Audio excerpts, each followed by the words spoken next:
एक साल के दौरान 7.5 लाख मैट्रिक टन चीनी बरामद करने के बाद अब वफाकी काबीना ने 5 लाख मैट्रिक टन चीनी दरामद करने की मंजूरी दे दी। नायब वजीर आजम इसहाक डार की जेर सदारत चीनी की सूरत हाल का जायजा इजलास हुआ, जिसमें मुस्तहकम सप्लाई को यकीनी बनाने और कीमतों को बरकरार रखने के लिए चीनी की दरामद की मंजूरी दी गई। दूसरी जानिब वजारत ग़िज़ाई तहफ़्फ़ुज़ की जानिब से जारी एलामिया के मुताबिक चीनी की दरामद के लिए तमाम इंतजामात मुकम्मल हैं। फौरी अमल दरामद शुरू किया जा रहा है।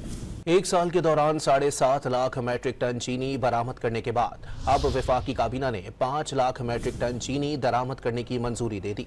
नायब वजीर आजम इसहाक डार की जेर सदारत चीनी की सूरत हाल का जायजा इजलास हुआ, जिसमें मुस्तहकम सप्लाई को यकीनी बनाने और कीमतों को बरकरार रखने के लिए चीनी की दरामद की मंजूरी दी गई। दूसरी जानिब वजारत ग़िज़ाई तहफ़्फ़ुज़ की जानिब से जारी एलामिया के मुताबिक चीनी की दरामद के लिए तमाम इंतजामात मुकम्मल हैं। फौरी अमल दरामद शुरू किया जा रहा है। एक साल के दौरान 7.5 लाख मैट्रिक टन चीनी बरामद करने के बाद अब वफाकी काबीना ने 5 लाख मैट्रिक टन चीनी दरामद करने की मंजूरी दे दी।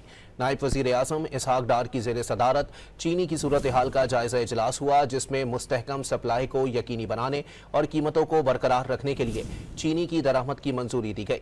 दूसरी जानिब वजारत ग़िज़ाई तहफ़्फ़ुज़ की जानिब से जारी एलामिया के मुताबिक चीनी की दरामद के लिए तमाम इंतजामात मुकम्मल हैं। फौरी अमल दरामद शुरू किया जा रहा है।